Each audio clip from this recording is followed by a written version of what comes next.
Oh, it's been so long since I've done this, I've even forgotten my shortcuts.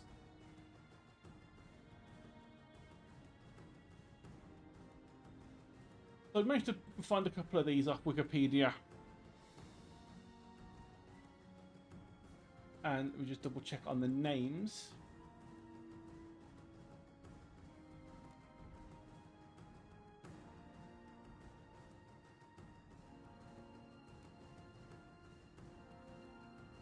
We've got Draig,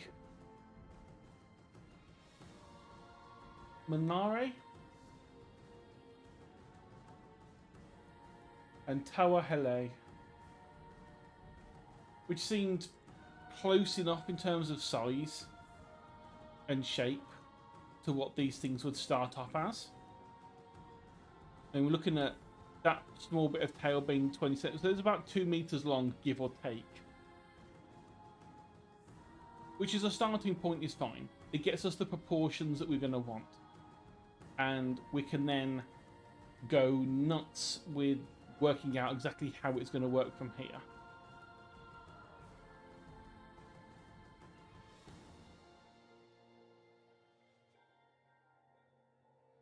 Double check if we're going to need anything else.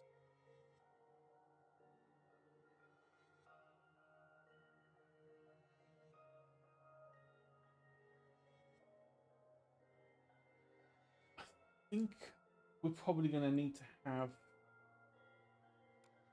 a bat-like wing. I think I should already have it from when I've been designing my own model.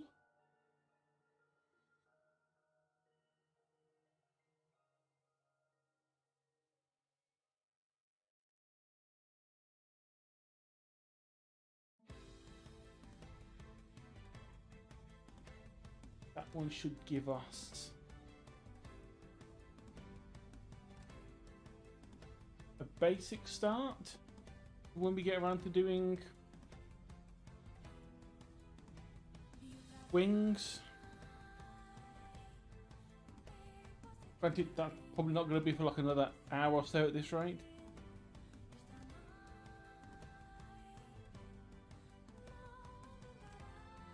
And let's see, what else are we going to probably want to have for this?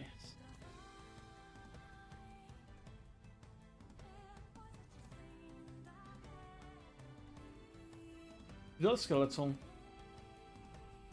We've got what the wings are going to be like.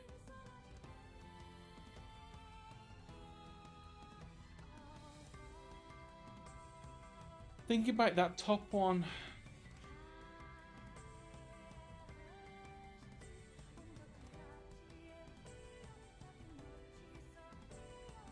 I don't think we'll keep hold of. So let's get rid of that one. There's no point in having both there because they're extremely similar because they are within the same sort of family of creatures. There's only little differences in the skeleton.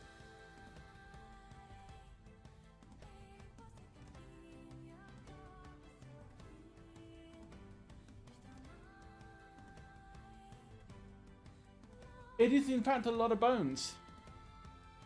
And we've got to work out exactly how we want to copy that over in a decent way for our own design.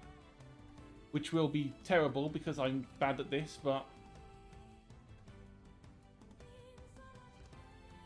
6, 7, 8...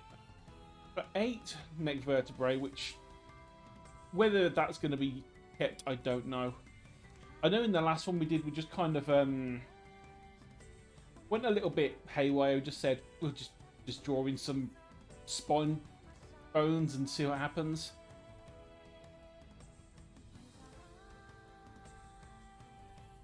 I mean, the last time round, let's see, where are you?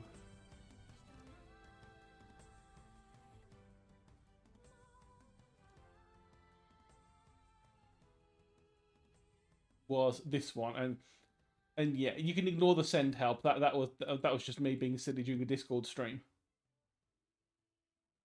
The last time round, we were having to design a large herbivore based around a sheep. So we made basically a giant woolly bison type thing with, you know, 4 horns. And today we're designing the thing that is probably going to be eating that giant sheep. Which will be interesting.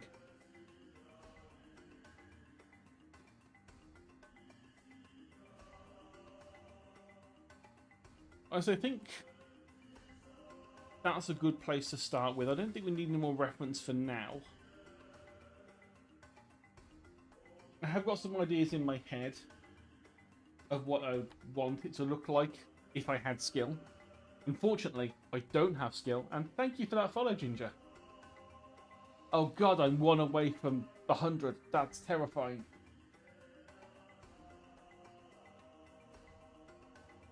That scares me.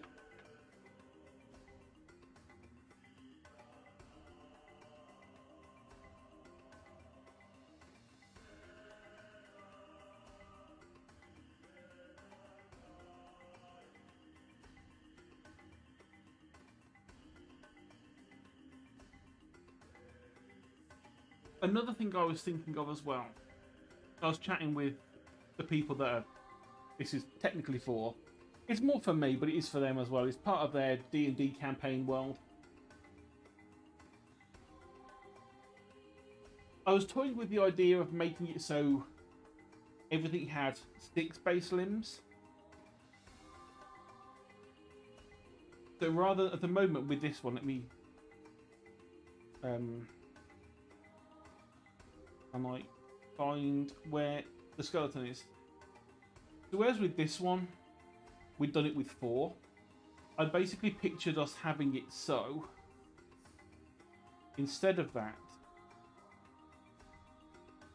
it kind of had 2 sets of arms, and they had, over time, grown together into one big forearm.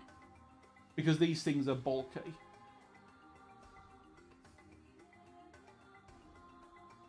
It could work, but it would also then give us at least a vague evolutionary thing for things like dragons, which would have the arms, the legs, and the wing coming off.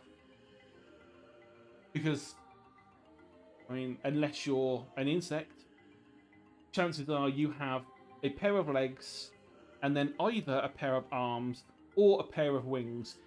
We don't have things that have both wings and arms. They're usually the same thing. So bats, birds, pterosaurs back in the past, and all this, they only had the one set. Which kind of limits us with dragons to only one kind of dragon. Which I know they want to have at least the basic 3 kind of the serpent, well, the worm, the wyvern, and the true dragon style of having 4 legs plus wings. So I was thinking we're going to have possibly another joint on the spine around there. So we've got the arms coming off as normal, and then one of them would then also be attached to the wing segment, which would basically be the same thing as the arm, but would have the bones sort of evolved in such a way that they're closer to the bat hand, with very long fingers with the huge membranous bit between them. Whether we can put it off, we'll find out in like 2 hours' time.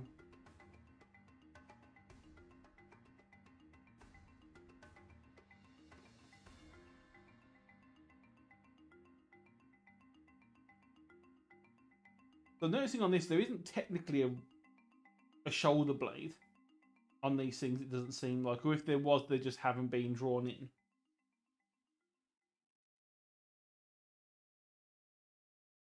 We've got a sort of typical pelvis type thing. We can just sort of like tweak around.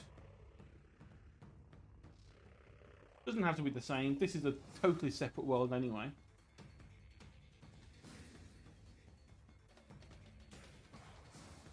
And birds do have that Well, I say birds. This is a dinosaur skeleton, but they have that weird bone that comes around under the pelvis that then goes on to form the rest of the rib cage as well.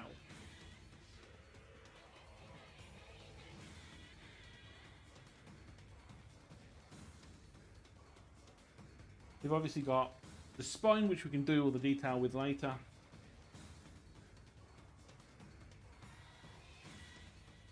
And then we're going to want to have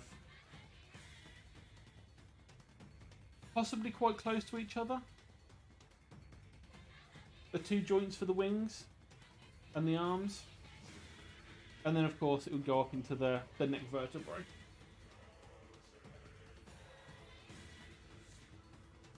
Oh, you've done this on the wrong layer, but that is just how it happens all the time.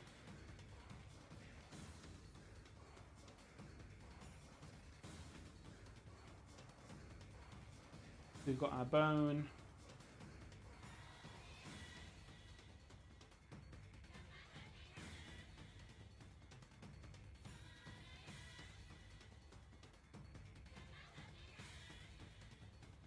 And of course we can tweak the dimensions for all this when we get there. This is just getting that basic side profile done so that we can say goodbye to that reference image.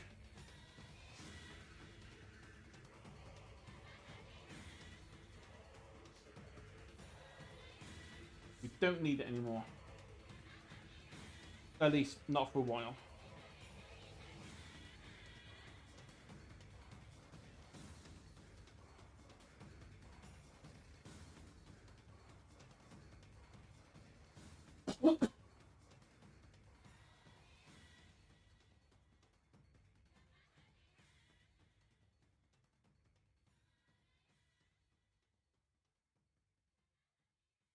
What we're going to want to do, bearing in mind the weight of these things, we're probably going to want to have a longer tail for balance.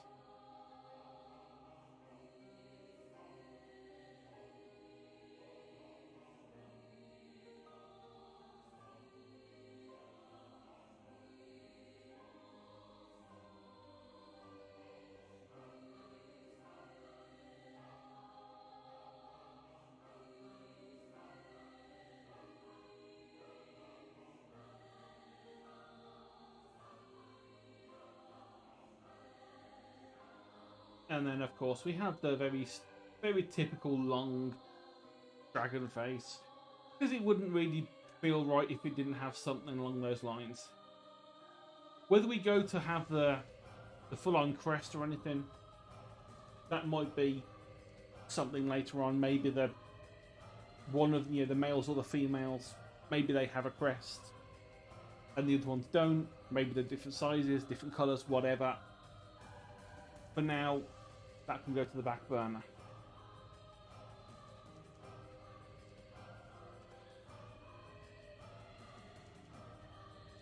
What I am going to do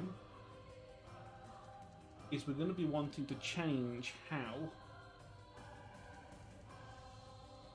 the front leg works. So obviously the things we're working from were two-legged. They were bipedal. But what we want to have in the end is for this thing to be able to be quadrupedal or bipedal, depending on how it's moving around. We want it to be able to stand on its back legs, if not all the time. Which means the front legs need to be obviously longer, so it can actually put weight on the front and not have its hands just dangling.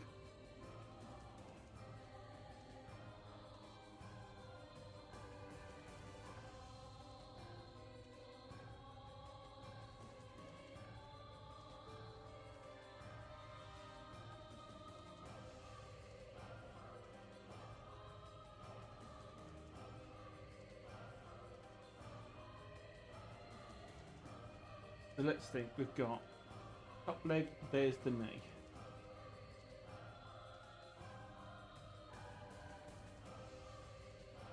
Which means there's the ankle. Which means this is really where the toes go. maybe want to trim that down a bit. More like that. And then claws or whatever on the end.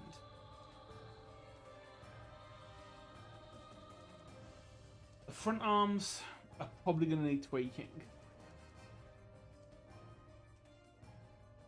Because for the most part,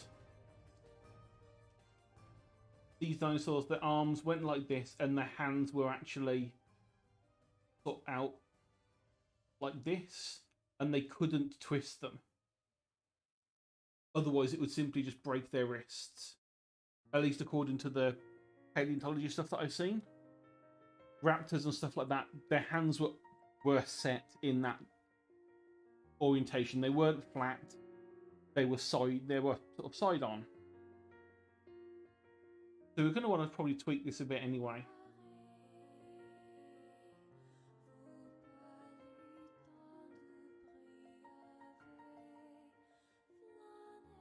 So for now, let's shift you out of the way so we know roughly what we're working towards. Probably want to have a bit longer for that bone. So the elbow would be about here, in line with the knees. That makes a bit of sense.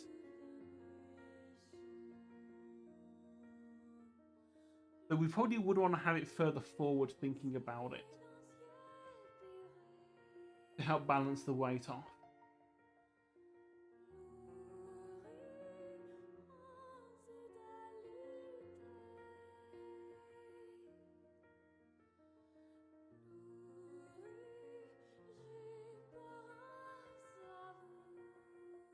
We can have our wrist here. And rather than sticking with how the back foot's done, where it's up on the tiptoes, we could go with more of the walking on the knuckles type thing, like a gorilla. Because that way it can support its front weight on its arms, on its knuckles, perfectly fine. But then when it rises upwards to its back legs, it has proper hands to do things with. It's not just another foot that's just attached to the front of the arm, because that would be kind of it wouldn't really help it in terms of, you know, doing stuff with dexterity and, you know, being able to grab food and do whatever it wants to do with it, or eventually grab gold. Because I mean, this is a dragon. It's the proto version of a dragon. Eventually, these things are going to be, you know, the typical gold hoarders that we all know and love.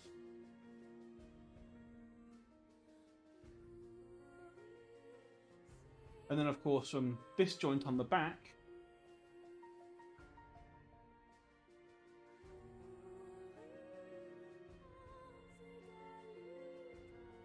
this is where we're going to want to have a little look on this bat. We've obviously got the shoulder, the elbow, and the wrist. And then it's got 1, 2, 3, 4 fingers. And usually this one is like 2 that are combined. I don't know if we can we see it on here? It usually either has like 2 fingers. Well, it's got what? Obviously it has these 2 fingers there. It's got that one and that one. But usually maybe there's like the thumb is a little tiny nubbin with a claw on, which it uses to help move around. Can we see it better on? You can see it a little bit better on the other wing. So we've got obviously the 2 big fingers to hold the wing, and then the other 3 fingers are sort of squished together to give the edge of the wing its strength. So it's simple. Yeah, this is going to be a very relatively simple way of doing it, but it's how I had it in my head. You know, we know this works in nature. There's no point trying to redesign flight, because we'll be here for hours. So if we have our... And bearing in mind as well, these wings are going to have to be ginormous to hold this weight. I think if I remember right, the wingspan is usually 3 times the length of the thing that's trying to fly, or 2.5 or something between there.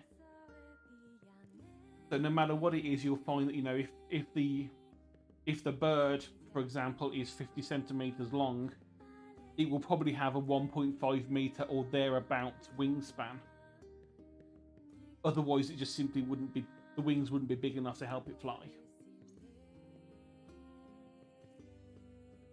So thinking about it, these wings are going to have to be absolute. They're going to be like right the way out here to make this like a proper beast that can actually do this stuff.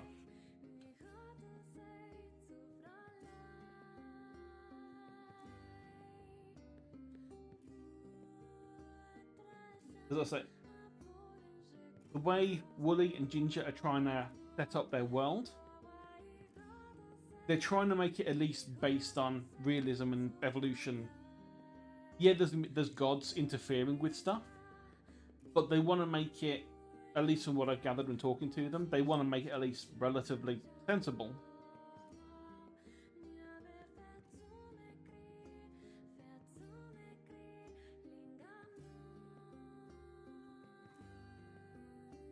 So let's see, we've got shoulder there. So we're going to need to break this thing up into,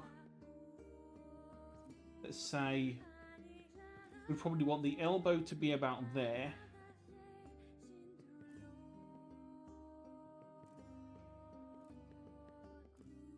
The wrist to be about there. The finger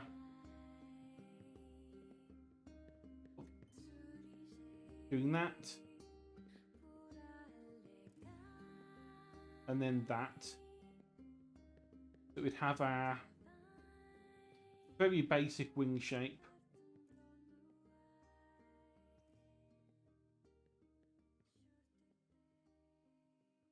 And then obviously from there, it will probably, same way the bat does, attach, the wing will attach down the entire length of the side of the body.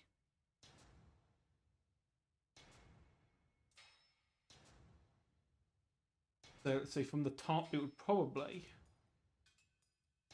let's say that's the line down the middle.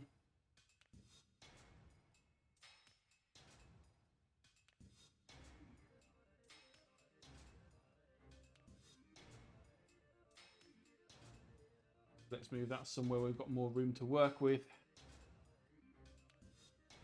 Also, let's make sure that all that is actually on the right layer.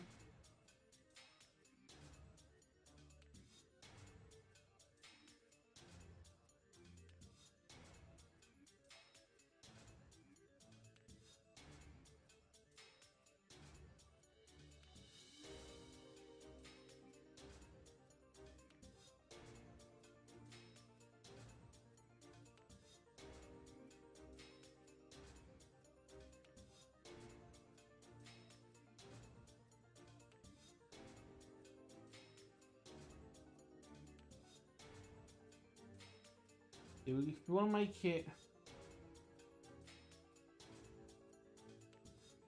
as wide as it needs to be.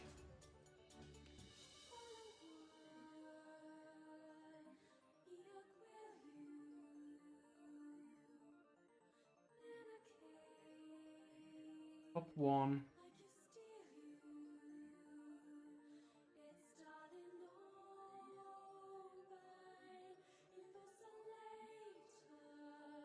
It's meant to be similar to.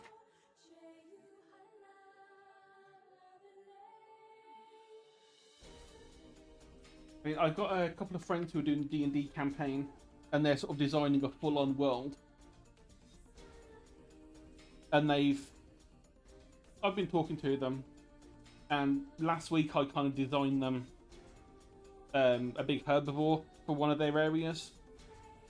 And this week I was like, give me something else to draw from your world. And they were like, okay, draw the thing that will eventually become a full-on dragon.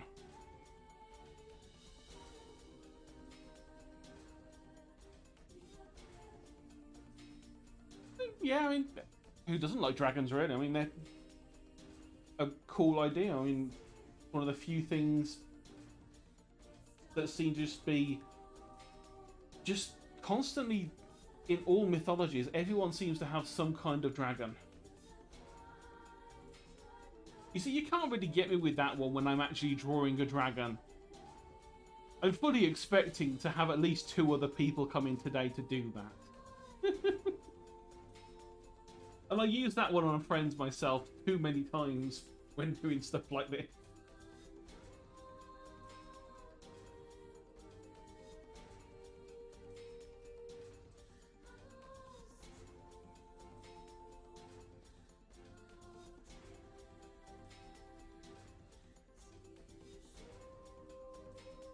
Right, so it's going to have a massive wingspan, this thing is.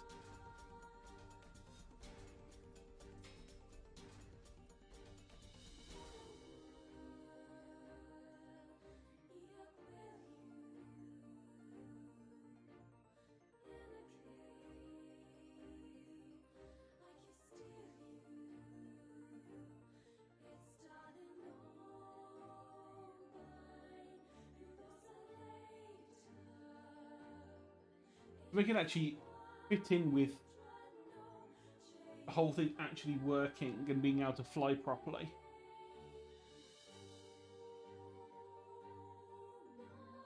They're probably going to be wanting the elbow joint,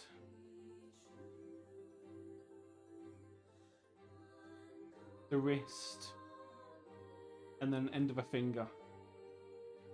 So, and we're going to have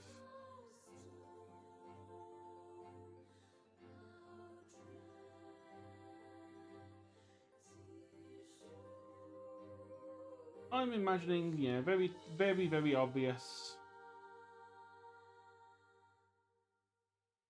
Something along those lines.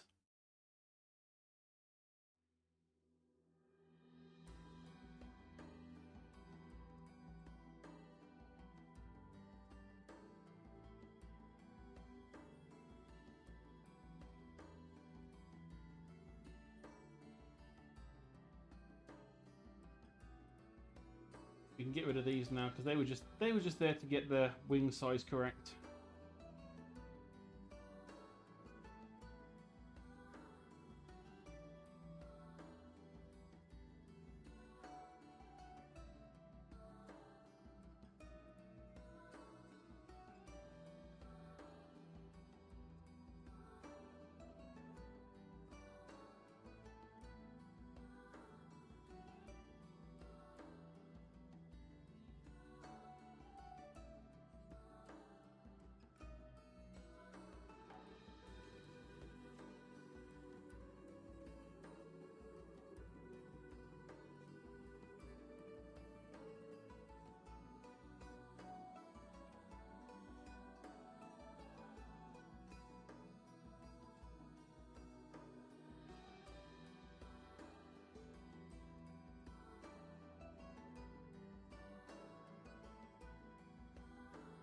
So this is what they're going to end up looking like.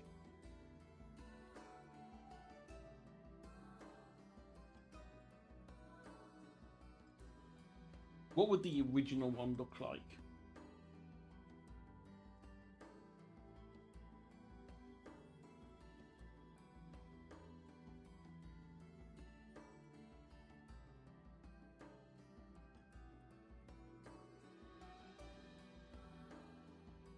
Although to be fair, this could work as the original really, because actual dragons would be bigger. They would be beefier. Especially the elder ones.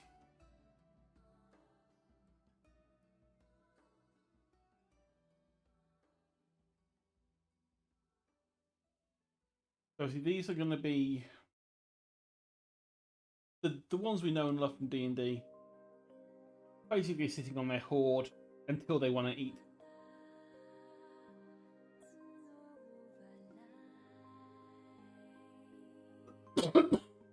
Hi, Flower.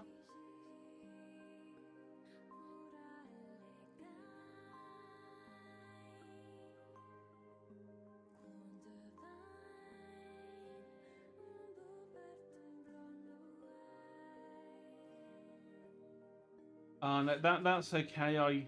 I like my Nier soundtrack.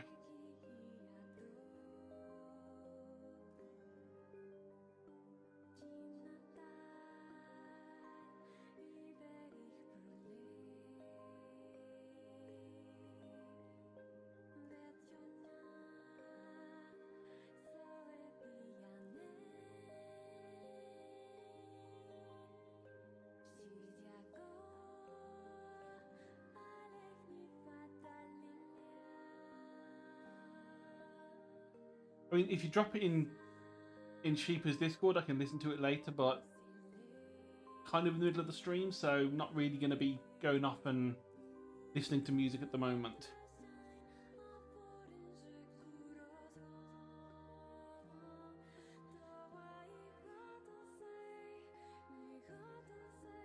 That's okay. I mean, not every stream. I mean, the Saturday streams are a lot more lenient because obviously we're watching weird things, so we don't mind people just dropping us some like links to the weird things like Faisy did yesterday. But for all the other streams that I do, it's very much there's a plan, or quote unquote a plan.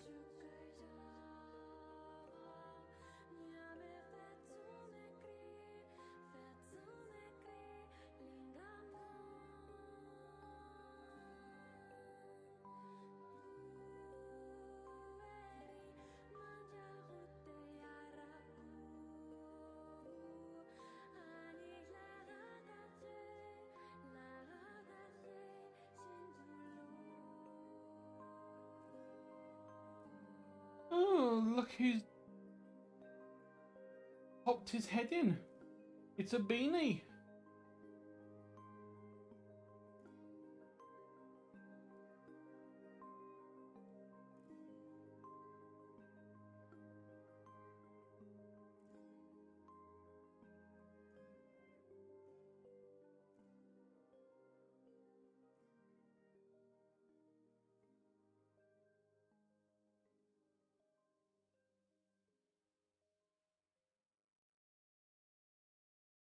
How are you, Ace?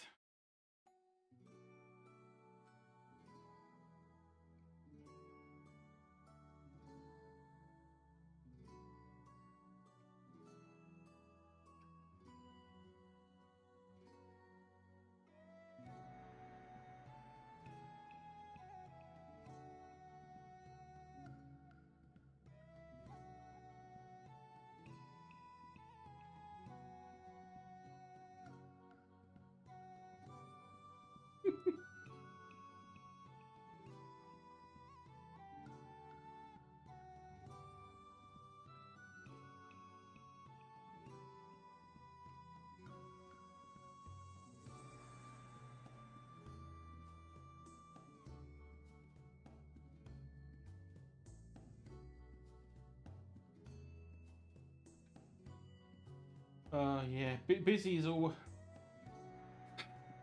Sometimes I like being busy. Other times I just want busy to go away.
badly done as it is.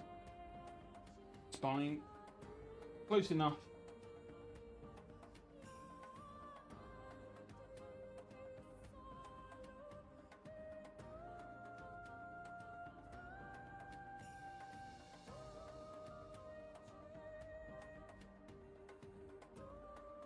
Now I'm trying to think how exactly these two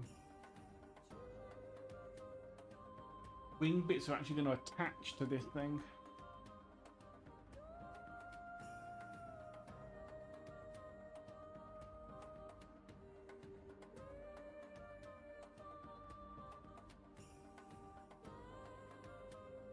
Maybe they have shoulder blades that are like sort of that. With the wings going off there and the arms going off there.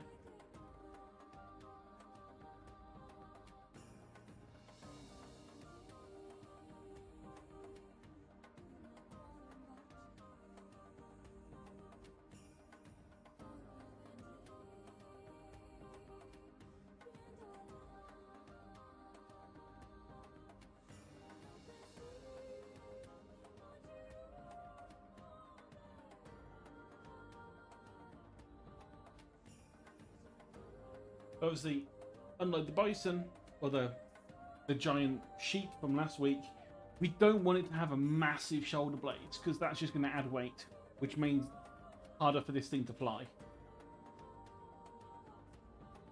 But at this point, it might only be able to glide since it's the Proto. It's the early version. It might just be able to like glide from, kind of like an albatross does. Just glides on thermals and then swoops down to get the prey when it needs it, eats it, and then flaps its way back off really awkwardly.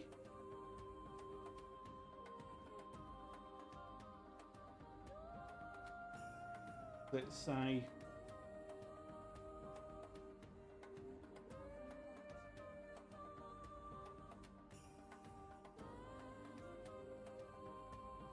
probably going to want the joints to be on opposite sides. The arm's going to be coming down. The wing's going to want to be able to move up. It's going to want to be able to go upwards and downwards, but it doesn't need to come this way as much.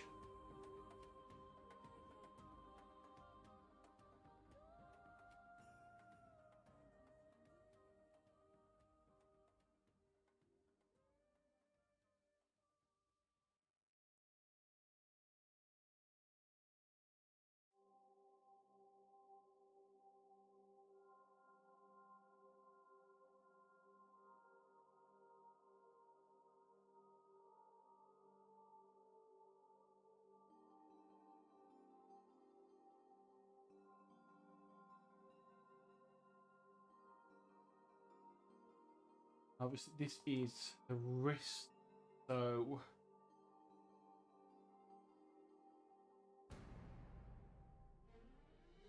hey, Yetzi, welcome in.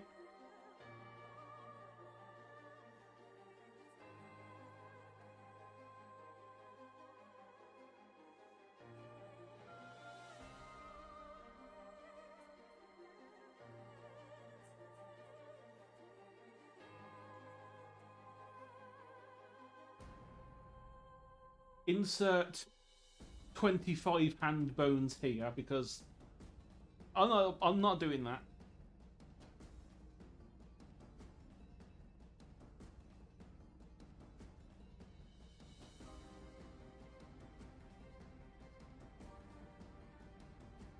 And a Wooga moment real quick. What are you up to, you sneaky Etsy? What are you up to?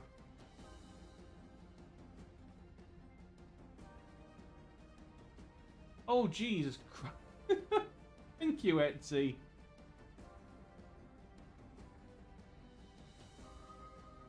Oh my God. You're absolutely mad. Thank you so much for that. Oh God, that means Twitch is gonna have to pay me this month. They're gonna be scared.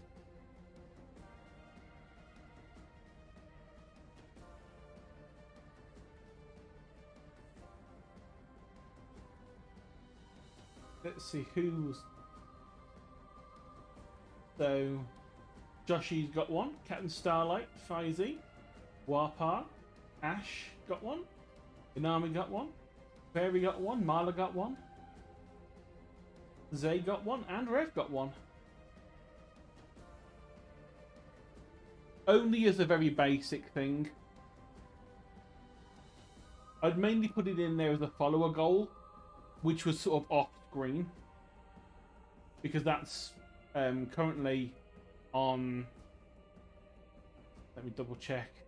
I had got it up the top of the game screen, but obviously that's disappeared now.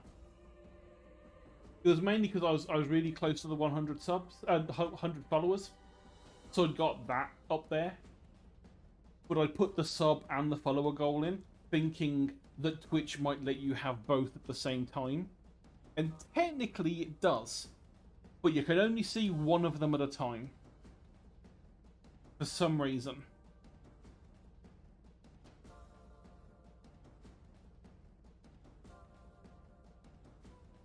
I'm not quite sure why Twitch was like that.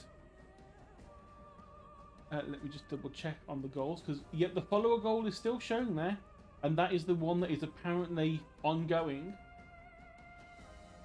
I didn't realise that with the sub goal being turned off, it would still actually be running.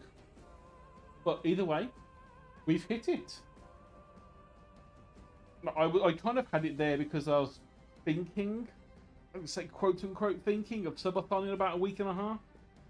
Because it's birthday.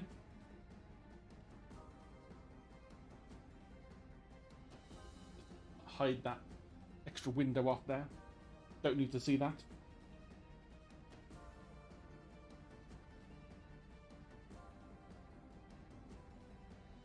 Yeah, I figured that, you know, in a week and a half's time, we're probably going to have one more follower now. And so it'll be birthday week plus 100 subscriber.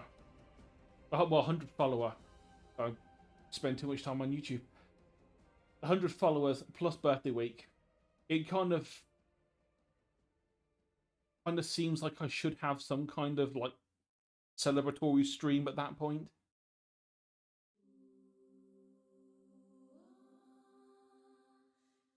Which was, like I say, originally the reason why the sub goal was there.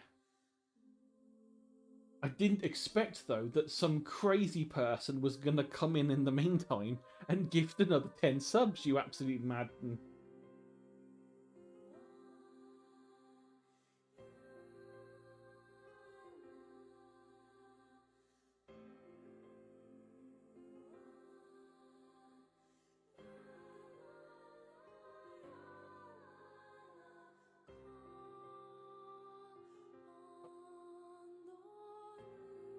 Oh, my brain's thrown now. Where was I?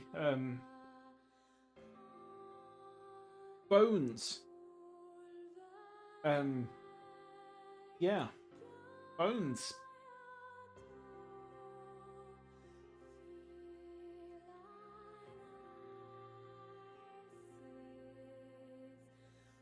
I do appreciate it. I don't know why you would drop 10 subs for me, of all people, but like I say, I do appreciate it either way.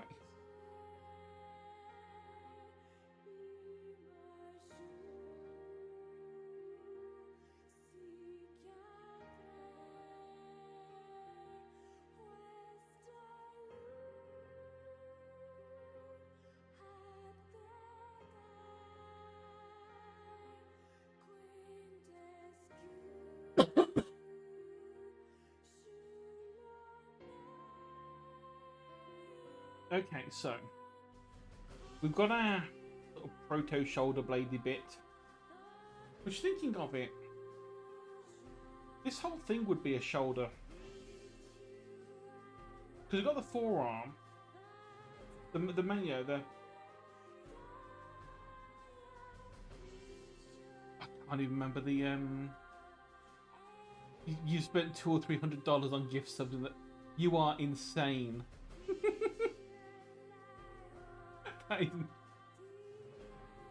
That is absolutely mad.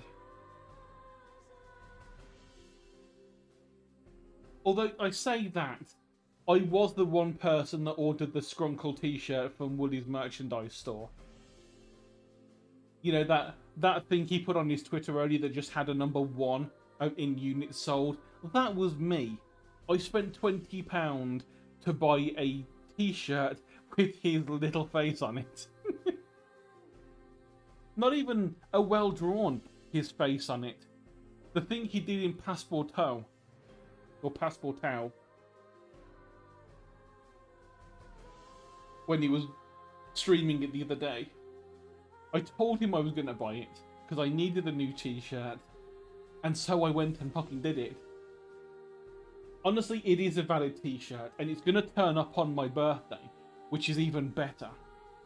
Also, Small Soldiers is coming to Amazon Prime on my birthday as well, so everything's lining up this month.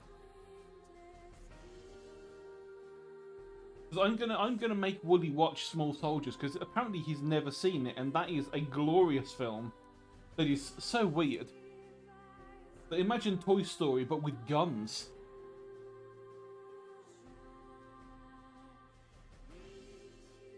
I highly recommend Small Soldiers.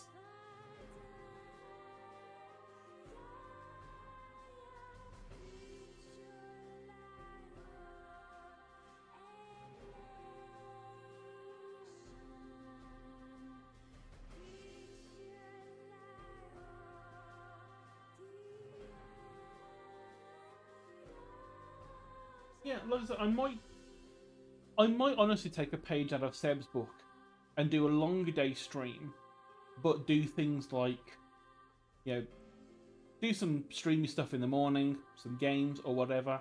I can do some art as well, and then maybe sort of like an hour and a half in the middle of the day, drag everyone over to Discord to watch Small Soldiers, or something like that, because that does seem to work quite well. I do have a Discord. It's just not really used for much apart from saying I've gone live.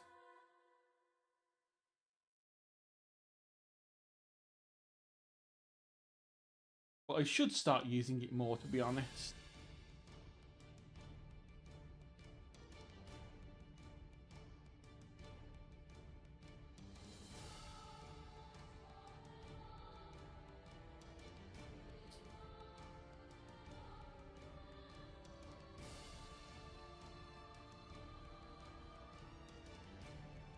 Right, so I think anyone can type in exclamation Discord and it should bring it up. If I've done it right, it has been about a month or so since I last typed it into the chat.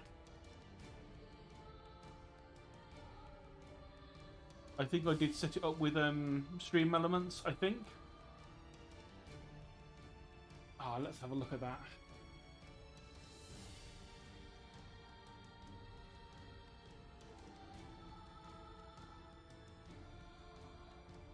I don't remember now. Had I put it there or had I put it somewhere like in the description or something?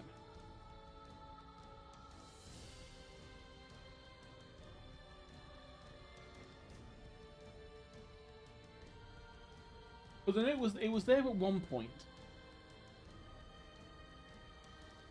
Unless of course it is a mod only command. Let me give it a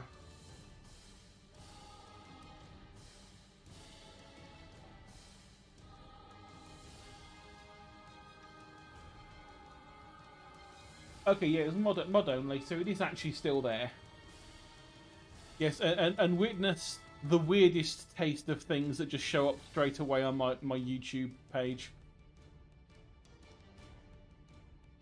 Inaccurate fossil recreations, Connor Dog, Iron Mouse's giant face, and why vampires hate garlic. Perfectly normal things to have on your YouTube recommended page.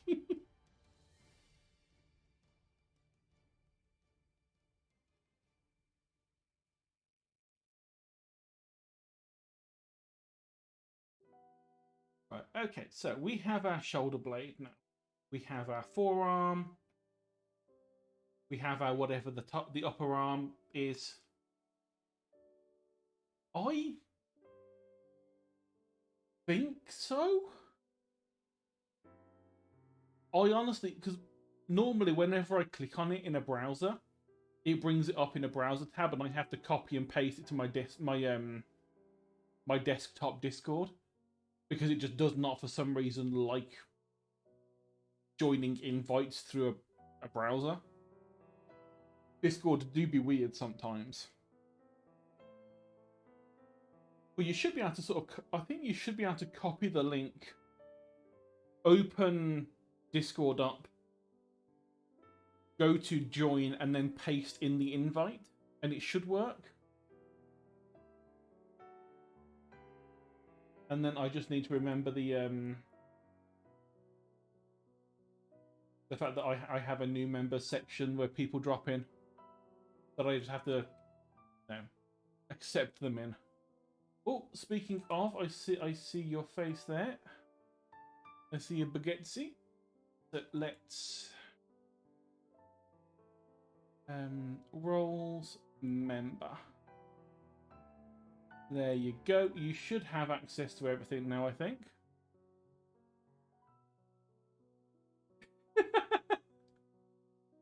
Oh, that emote was the silliest thing I've ever done in my life.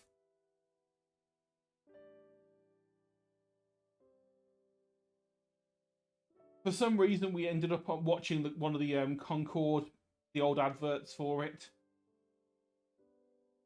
in the Curse stream yesterday, and we saw the Droop Snoot, and we were just enthralled with the Droop Snoot. And so whilst we were talking, I was there in Clip Studio cutting the Droop Snoot out of a picture to put in as an emote, because I had a new slot. Speaking of, I probably have another new slot now, thanks to the thanks to those gift subs. I'm gonna have to think of something to fill with. I thought I'd caught myself up to having the maximum number of emotes. I need to do the animated ones as well. Let's see if I can't find someone that can do a wiggly or something for me.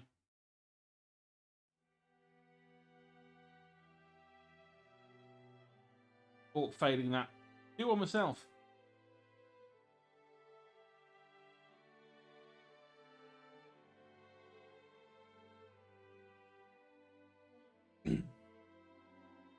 Right, so I'm thinking the joint's probably there in the hip.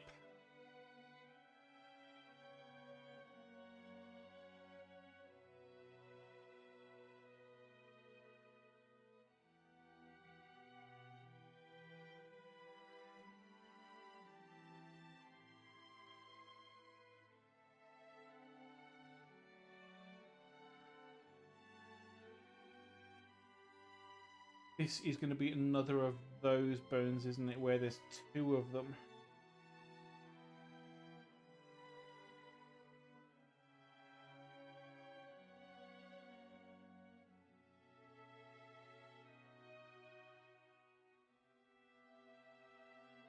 And then we have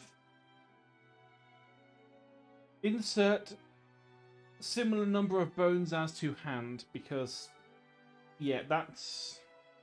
I don't know the layout of metacarpals and metatarsals and all the various other ones yet. I just know that there's about 20 of them. Although we probably only would see 3 from the side view anyway.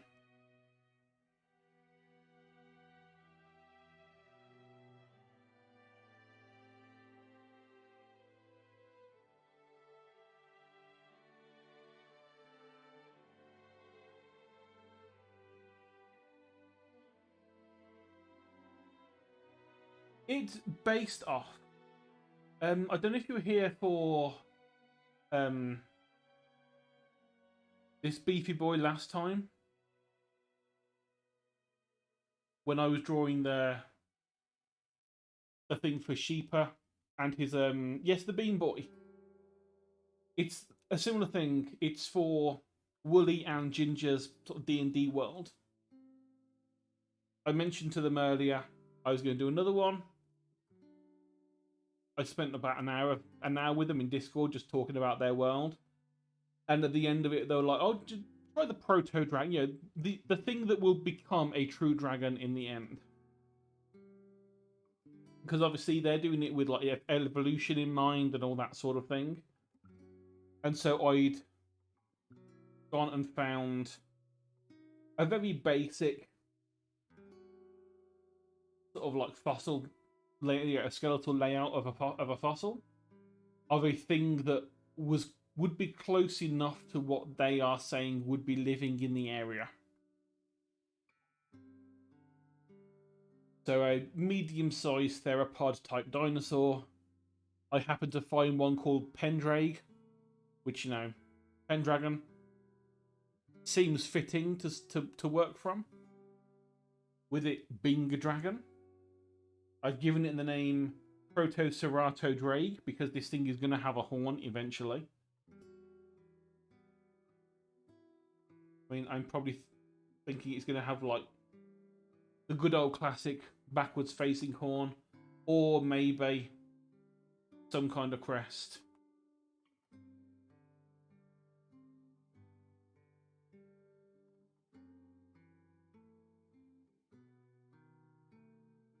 See, we're going to have some very, very generic looking rib cage because, let's face it, it's just a rib cage.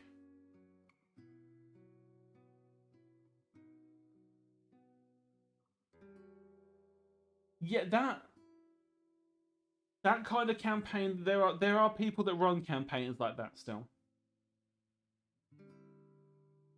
I mean, my D&D stuff was like about 12 or 13 years ago, I think. Back when I was at university.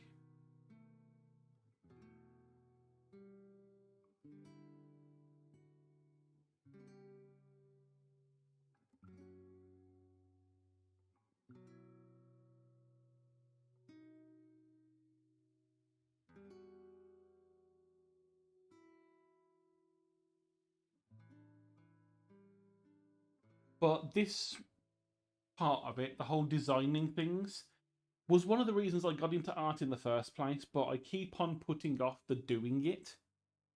Because I keep on saying, oh, I won't do it until I've got better at drawing. And then I won't get better at drawing because I'm not actually drawing. I'm just too busy drawing fucking circles or lines or boxes or whatever. And so, yeah, I can draw a pretty nice looking box. Well, that's not going to fucking help me, is it? I was like, to actually get better at the things I want to do, I have to do the things badly and then work my way forward. Hence, why I'm doing these. But on the one hand, it gets to help flesh out in Wooly and Ginger's mind what's going on, because they've got some actual things to look at.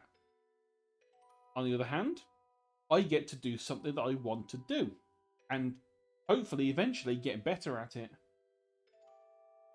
Now, I'm even thinking of doing like one of these a week, maybe having the Sunday stream just be I try and draw a thing that would fit into their world.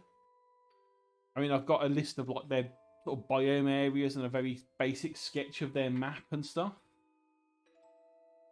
that I can work from, because obviously, you know, they've got jungles, they've got deserts, steppes, plains, mountains, the works. They've got an Antarctica that's made of blue sand rather than ice, so that would be an interesting one to try and design something for, because it's cold, but it's not icy. It's basically like a tiger, you know, but with sand. How it would look, I don't know. Would be interesting to mess around with it. Hell, even if he was just trying to design a tree for the place.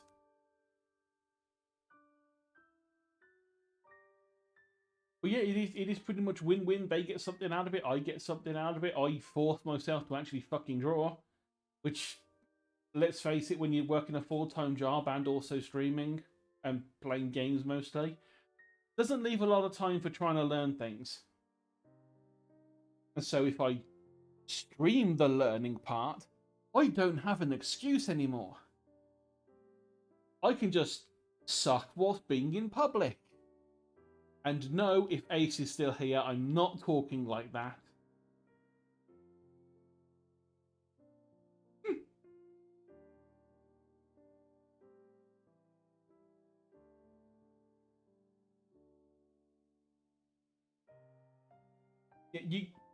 You get to the certain point in life when it's like you really wish you had.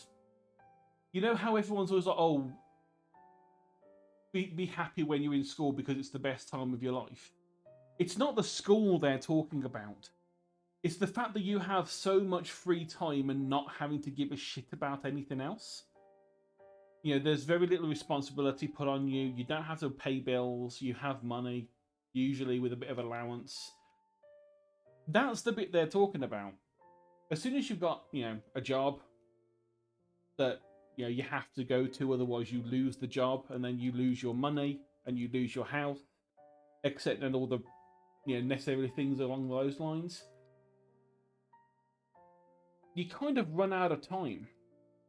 Like, finish at 5 o'clock, try and have enough time to clean, exercise, eat properly, stream for a couple of hours. It leaves maybe half an hour to do stuff. But during that time, because you've done everything else, you're tired. Especially if you're like me and you have really bad health. Mainly because, you've been stuck inside for years. It makes it really hard to do things. So that's why I was like, I will just try doing at least one stream a week of this. Because then I'm doing at least something. And we speak of the devil, and lo does he appear. For it is a worshipper. Hello, a worshipper. How be you?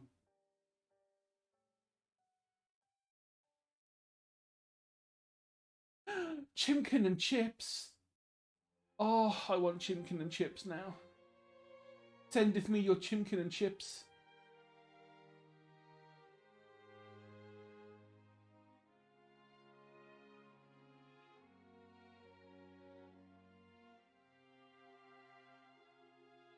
It is the shepherd. What do your actual bones look like? They're very much just like fucking lines, aren't they? Although the arm does look like it's thicker at one end and thinner at the other. It looks more like that.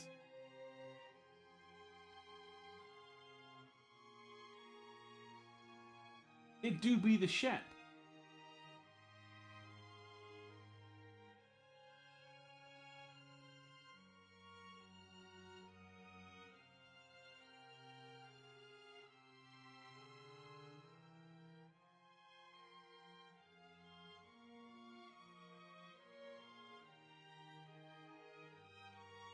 I'm curious what this little bone is. Or whether, because that's not, that here, oh, that's not actually going to work because that's underneath it. This bit here is the edge of the wing. So what, is that just an artifact of it being a really bad drawing? Or is there something more there? Is it for some reason a really thick vein that's just confusing my eyes? Because this does look like we are seeing veins going through these wings.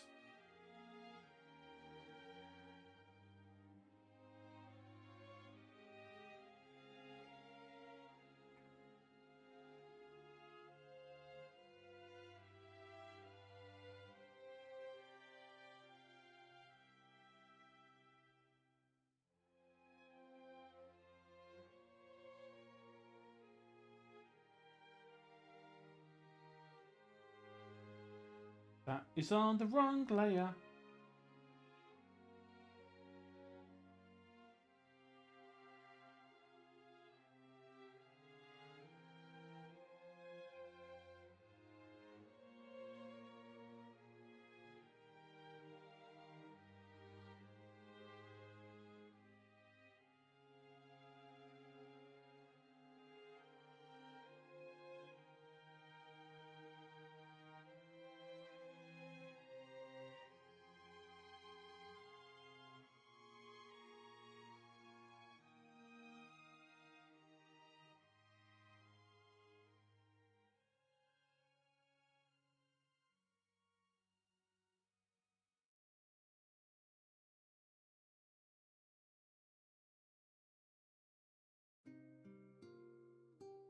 And going by that, we had the thicker bit next. So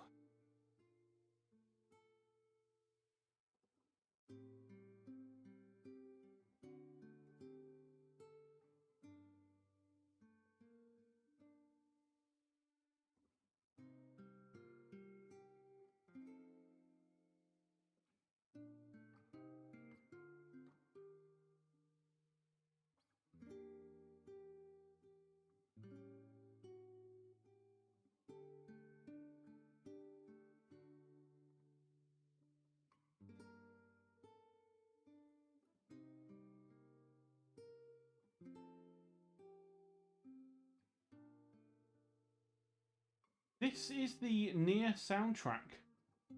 Not Nier Automata, but the first original Nier, which has some really beautiful music in it. I highly recommend looking it up on YouTube if you can find it.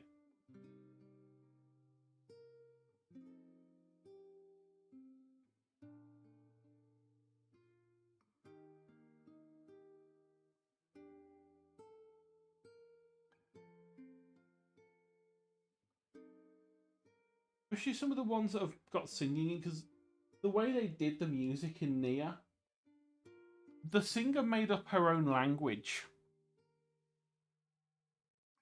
for the songs. But you can't, if you look at the actual things on YouTube of the music, there are so many people in the comments going, what language is this? Is this in Japanese?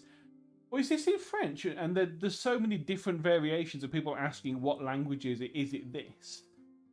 And the answer is, no, it's none of them, and yes, it's all of them.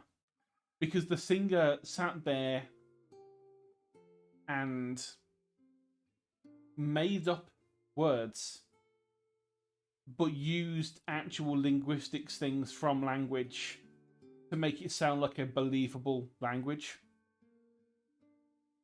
And the first time I listened to it, I didn't realise it was a made-up language. You probably know of Nier Automata. It's N-E-I-R.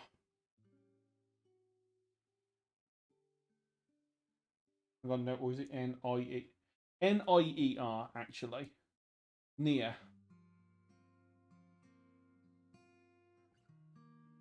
I mean, a lot of people have heard of Nier Automata, because obviously, who hasn't heard of 2B and Her Thick Thighs?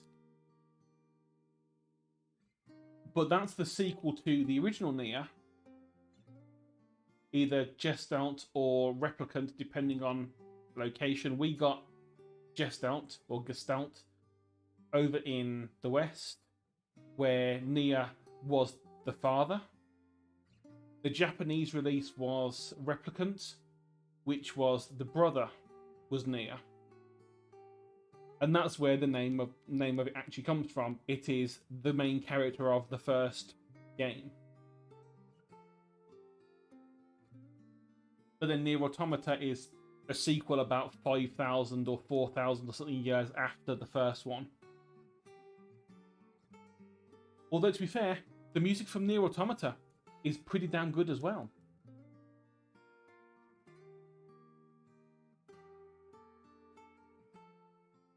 That's actually quite surprising. I mean, the sequel, a good couple, came out about, I think, 4 years ago now, and was pretty popular online, because obviously there's 26 endings for a start, 5 of which being actual proper endings, and the other 21 being joke endings.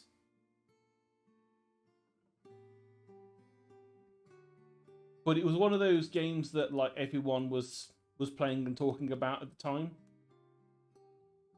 I mean, I have got them on my list to play on stream at some point, but at the same time, I like just playing them whenever I want, because they're nice and relaxing half the time. But they have got some fairly heavy subjects in there. Like, what if you're actually immortal and you cannot possibly die, and you've lived for 5,000 years not seeing anyone for a long time? And you are in fact just a rolling head. God, Emil, you are the best boy. And fucking hell, your story is sad. Although, unless you played the first Nier, you won't know who the fuck he is. You'll just assume he's a weird shopkeeper.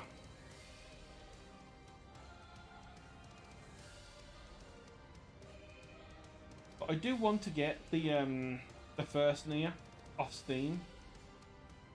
But the big problem with it is they've only got the re-release of Replicant, which is the one where Nier is the kid, is the younger brother, is the young brother, which in my head just doesn't work as well, because the first time I saw it, Nier was the father. He was a gruff, grizzled old man trying to save his daughter. So I don't know if I played Replicant whether I'd be able to actually see the brother as Nier, or if I would just see him as some, like, cheeky upstart trying to steal the name of someone better.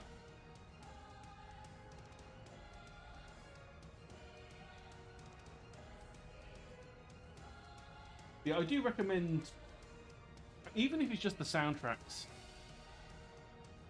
I mean, just like I say, I love both of the soundtracks for Nier and Nier Automata. But if you do end up wanting to play them, I highly recommend them. They are fun games. Can get a bit grindy at times to get like the true endings, but you know that's the natural, just natural for a game of that type and scale. When you have to play through it like 4 times to get the true ending, because each time you play through, something different occurs.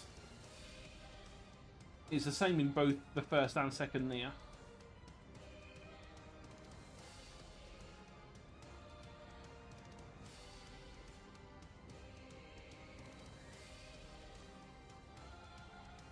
Kingdom Come Deliverance will take you probably longer to play through, because it is just inherently a slower game. Nier Automata, I wonder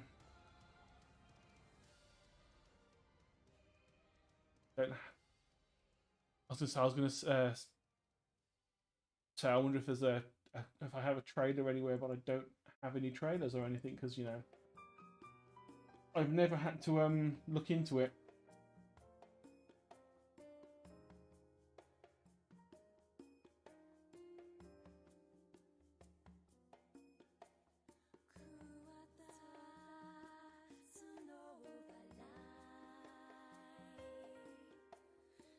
I mean, I could do with resting my neck a little bit and letting my eyes look at something different.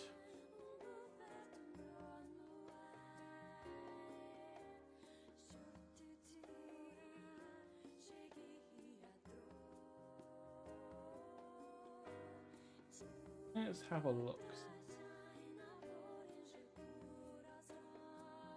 Well, that's a lie, saying that the masterpiece you probably won't play.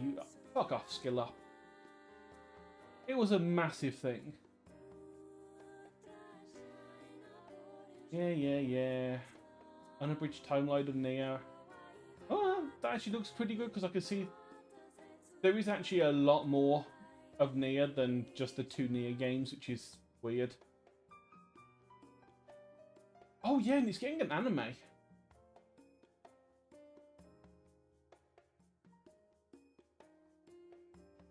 I forgot about that.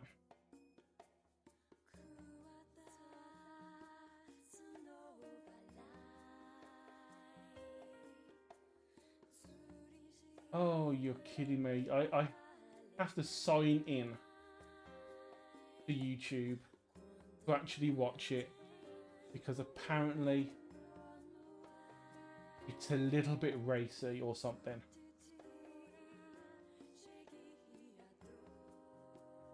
But I think the timeline fully for Nier, it starts with the Drakengard games. There's Drakengard 1, Drakengard 2, Drakengard 3, and then the canon ending of Drakengard 3 leads into the start of Nier. And then there's Nier Automata, or Nier Automata. depending on how you want to pronounce it.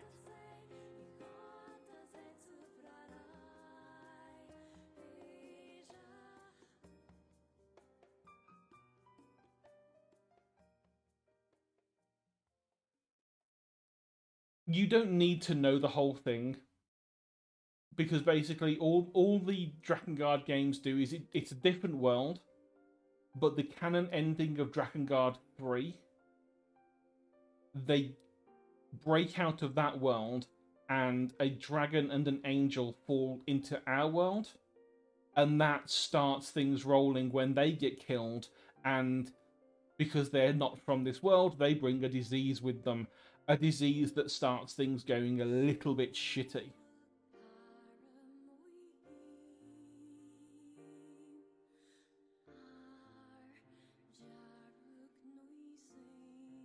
Let's see, browser source. No, not browser source.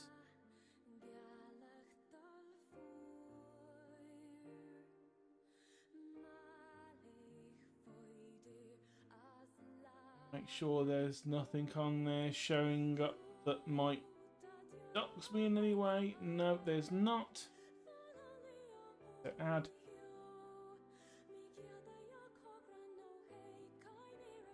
Generic window capture for this.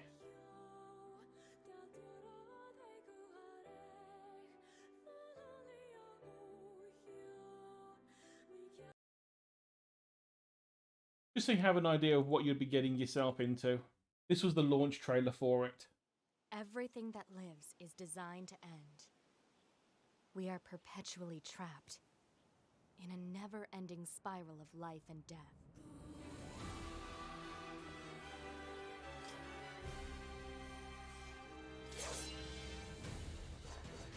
And yes, this is the level of music through nearly the entire game as well.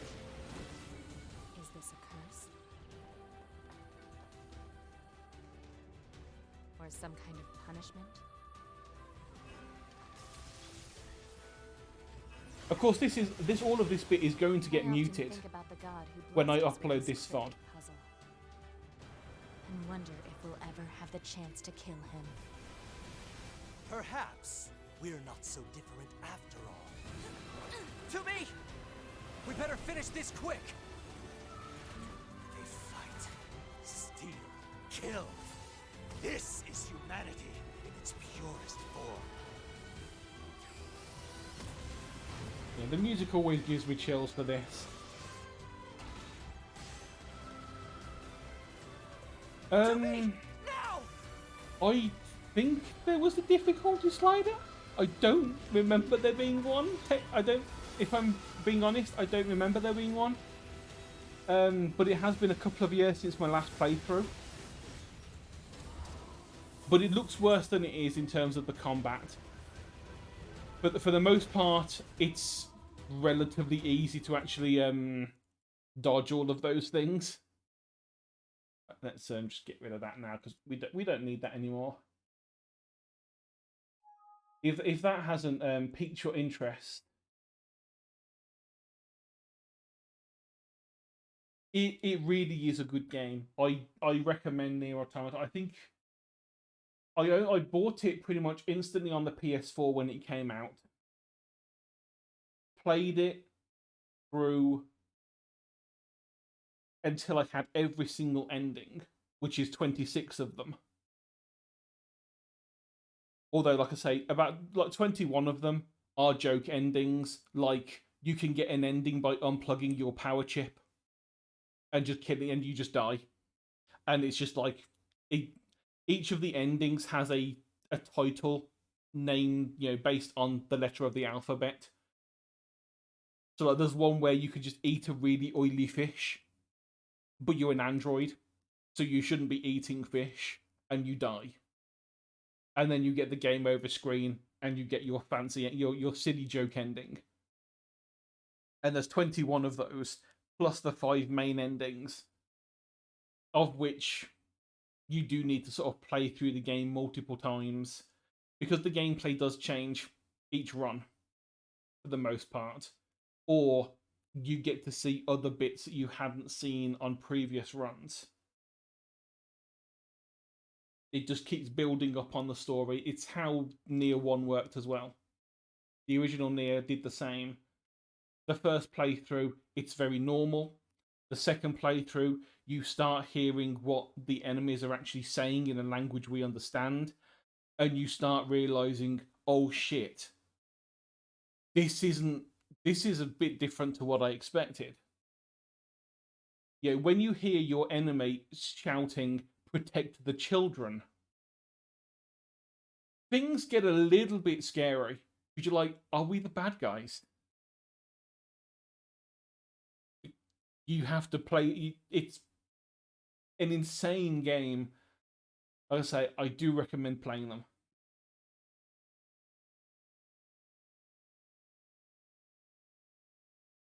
And now that break's over, and I need to have a drink. Yeah, I mean the guy that makes them. Oh God, I don't want to butcher his name. Is it Yoko Taro or Taro Yoko? I can't remember which way around it was, and I hate the fact that I can't remember because all the games they've done are they're like that. They start off seeming really normal, and then things start getting a little bit darker as you get through. I mean, the person who I watched play Nier first, the way they started their Let's Play, bearing in mind this was like 10 years ago, 15 years ago, when Let's Plays were still a major thing. The way he started was, buckle up, kids, shit's about to get real. This is Nier, no one's ever fucking happy. And yes, no one is ever happy in any Nier game. Something will always happen, and it's not a happy ending ever.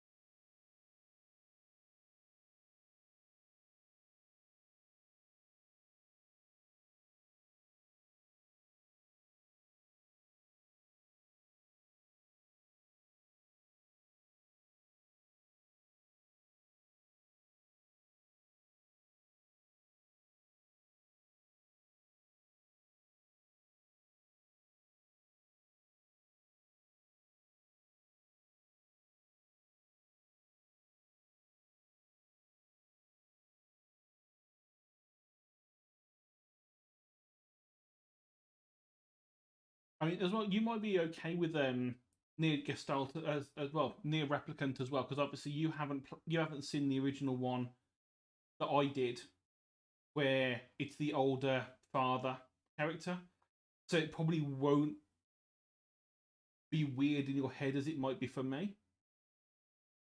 You'll just get to have the slightly more feminine brother character.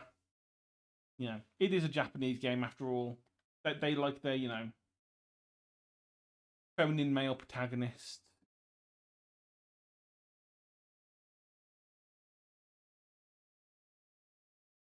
Which is to be fair, that is the reason why we got a different version. They didn't think that we would be okay with having the young feminine character as the main character. Which, to be fair, they were probably right at the time. But there is also a character in there that is one of my favourite characters in pretty much every game, and that is Kaine, who is a hermaphrodite with a reason to be that way other than just genetics, a story reason for her being that way. And she is an incredible character. I fucking love her because she doesn't take shit from anyone. She spends like I think 50% of her voice lines are her swearing at someone. Because she's just fed up with everyone's shit.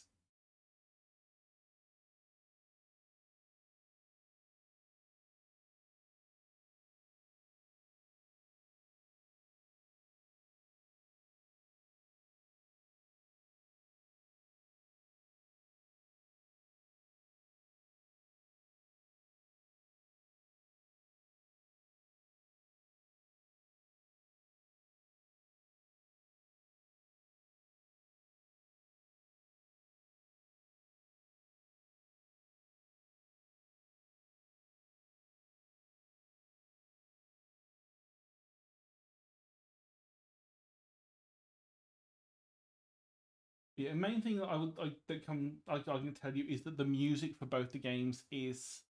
Speaking of music, we need to put that back on.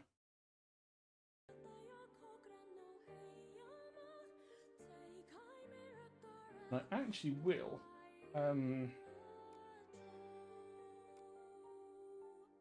Add the other one to the playlist as well. But it's not currently on there, because normally we don't go for long enough to require them. But at some point we might have to. It's like a 2.5 hour long one for the first game. And the second game is like 6 hours long because there's a lot more ambient noise.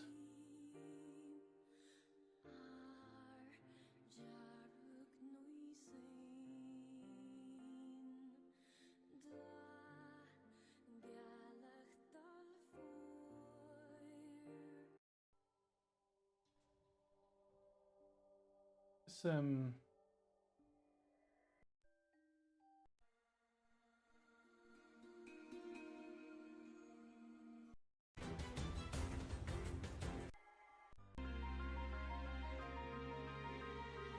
Anyway, let's move over and have some Neo Automata for a bit.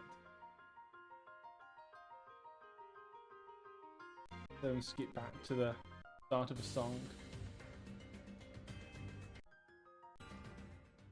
There we go.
Oh, that looks like an actual skeleton to me now.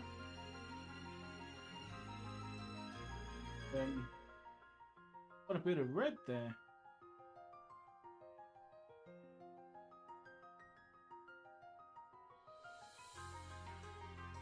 We're on the wrong layer.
Let's give this thing a little bit of meat.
Not so much the meat, more just so it's actually got an actual silhouette of what the meat would be looking like.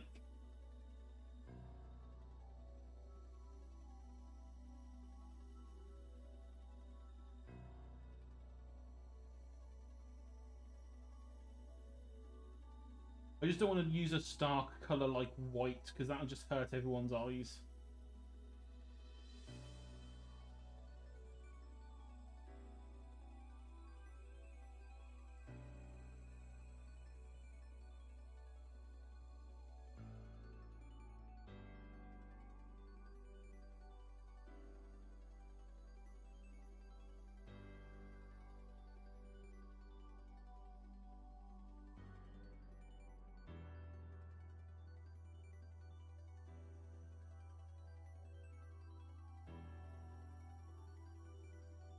This is more like what the silhouette will be.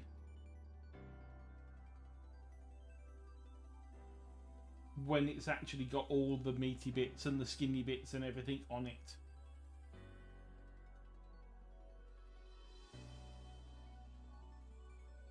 Mainly I'm trying to do a similar thing to what the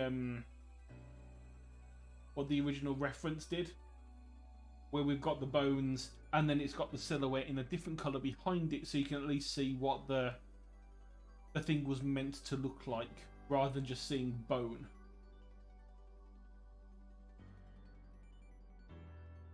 I think my problem was when I did the Ovis Titanus is I went straight for texture and stuff, which I'm not good at, and so it made the end product look a little bit derpy, which is fitting for a giant sheep. Because the other sheep that I know is very derpy.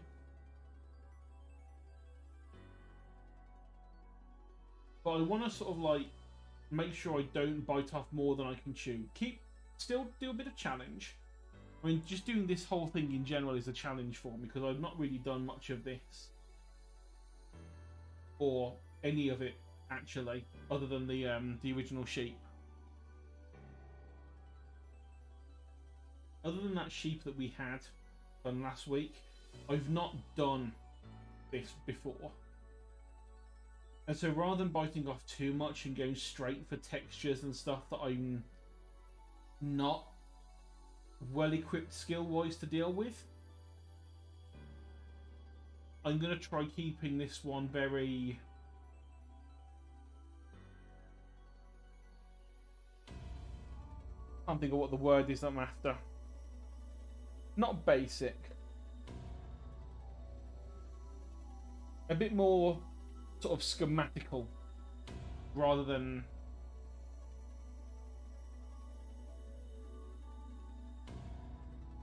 rather than the usual thing of like trying to make it a proper thing. So let's use this opportunity to give ourselves a wing flap.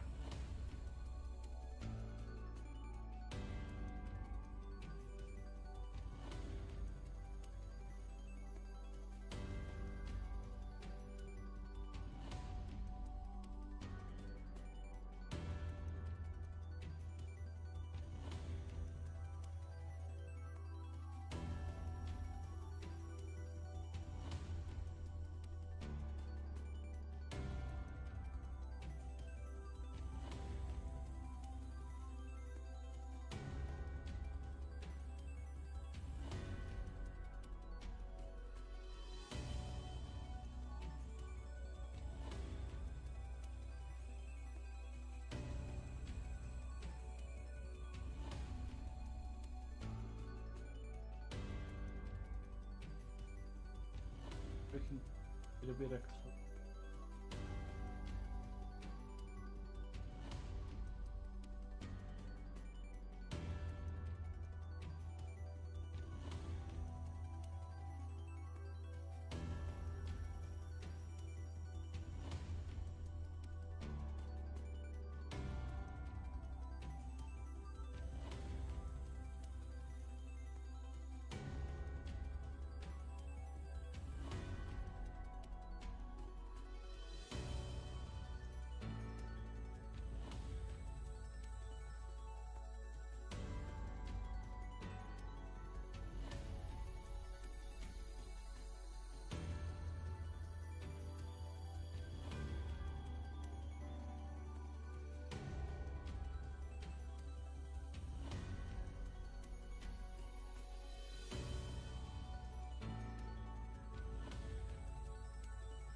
think it looks like a Draig now.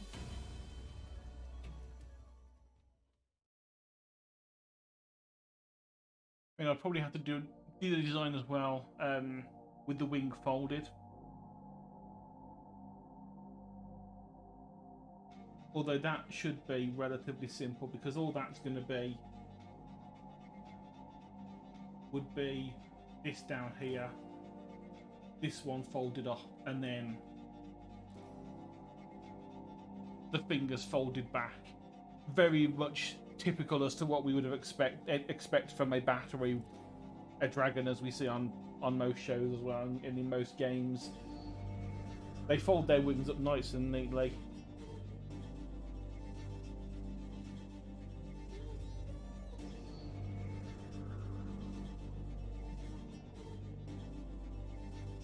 And obviously we had our little top view of the wingspan size as well. Because we realised this thing was going to have some mighty wide wingspan to be able to fly. Because they need to have at least, I think, between 2.8 and 3.5 times their body length in wingspan to be able to fly in the first place.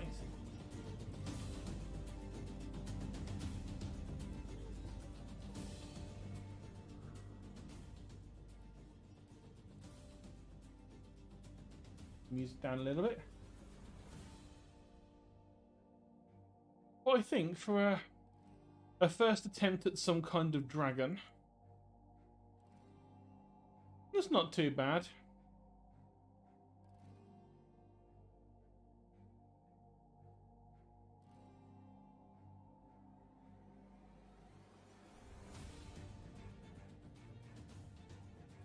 You've got a working skeleton. We've got a bit of a silhouette for it. And we did it all within 2 hours. Which is really slow compared to what most people can probably do. But for me, I'm still pretty happy that I managed to get it done.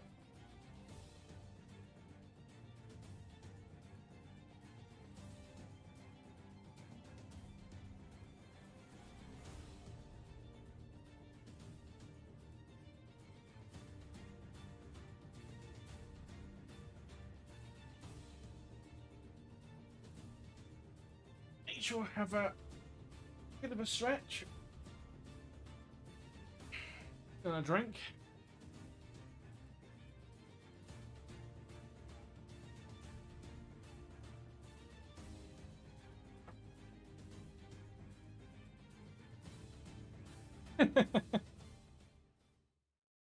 Oh, that's good then. In 1080p, this thing should look amazing. But if you see it in full, yeah, its full glory, it probably won't look as good.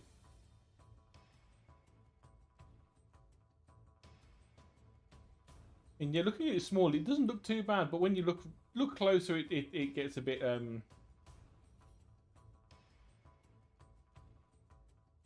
weirder. But we have kind of kept to the plan that I was aiming for. You know, we've incorporated the fact that these things have got 6 limbs, which is something I was going to have to redo on this.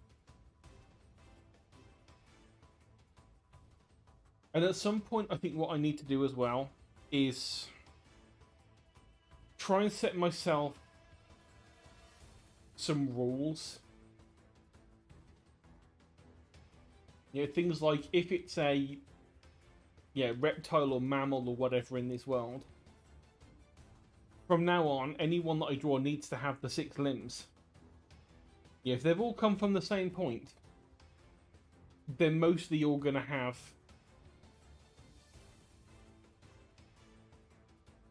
those same number of limbs. Obviously, if it's smaller, if it's a bird, if it's an insect or whatever, we can ignore that. We can...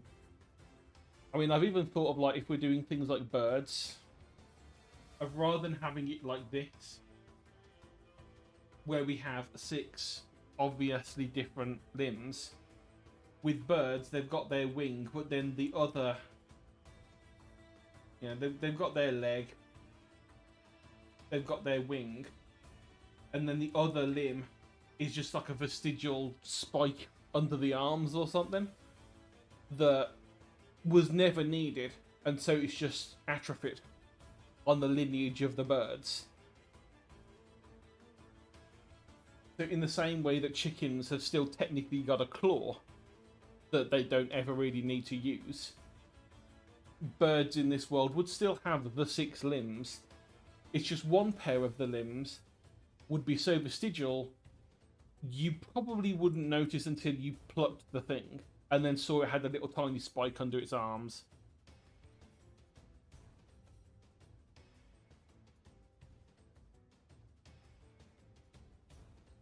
As I said, I would like to do more of these, for even if it's just for my own benefit, and I don't do them for specifically Woolly and Ginger's worlds. I still would like to do more of this. Like, I have like books upon books of these things. Also, oh, one of the best songs of the soundtrack has turned up.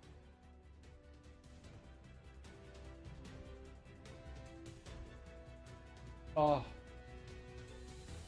Anyway, before my brain melts, I'll carry on with the conversation.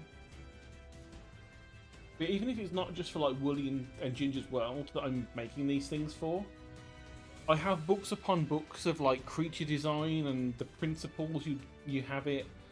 Like, I have one in front of me that I was having a quick read through before stream. The Fundamentals of Creature Design by, oh, what was their name? Alex Rees, who is like an artist that has got their own like natural evolution project that they've been doing for years. And some of the things on there, they're gorgeous bits of art, gorgeous creatures. And I would like to get to that point.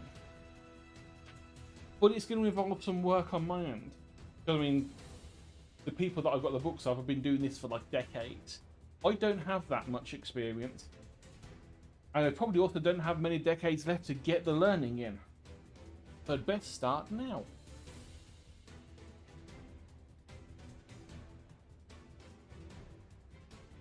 Let's have a look-see. Who is around?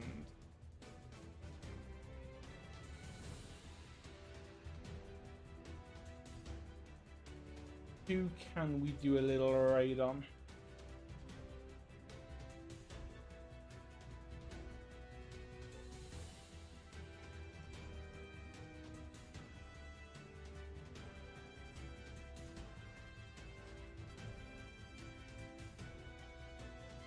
Yes, a raid. I was just having a look to see who's on. I mean, Fromage is on, but I think I raided them a week or so back. Abel's on, but I don't really know Abel enough. But then again, saying that, I don't know most of these people enough to saying that. But I've got Mitchie, Atling, Abel, and Fromage.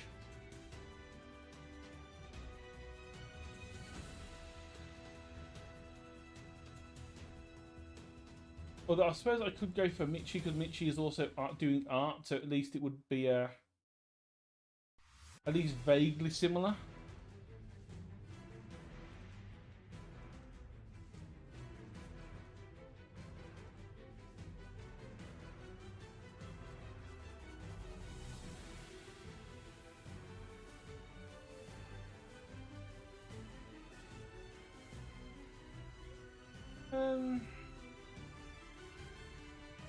Oh, do you ever get that thing of just before raiding somebody like, do I really want to click raid on this person that I don't really know that well?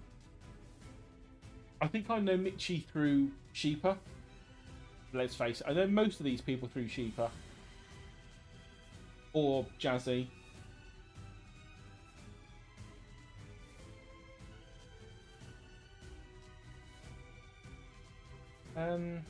Yeah, might as well raid Mitchie. Mitchie's a much better artist than I am from the looks of it.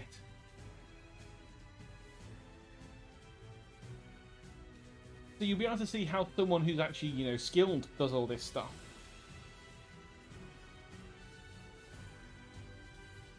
Okay. Twitch just did its usual thing of being weird. It's already raiding without me choosing to finish the raid off.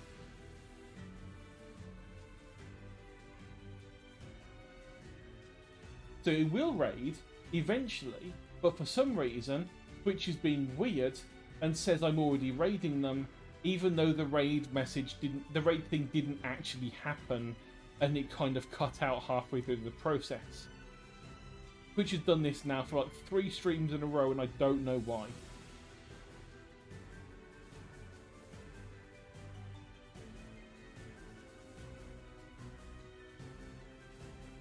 Which also means I don't know when the raid is actually going to go through.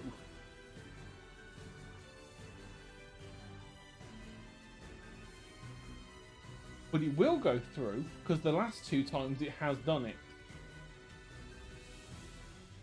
But I don't know when it's just going to I'm suddenly going to shut up and then it's going to move on to their stream. Because I have no timer, no nothing on my end. I just know that at some point it's going to happen. Yeah, it could be like 15 seconds, it could be 5, it could be in 2 minutes time, going by how it's been in the past. So I'll quickly say thank you everyone for watching me do this badly designed dragon thing. It's been fun as always. Tomorrow is Monday, day off, so no stream. Next time will be Tuesday night, at which point we'll do something. Probably a game of some kind. I will figure that out as and when that time comes.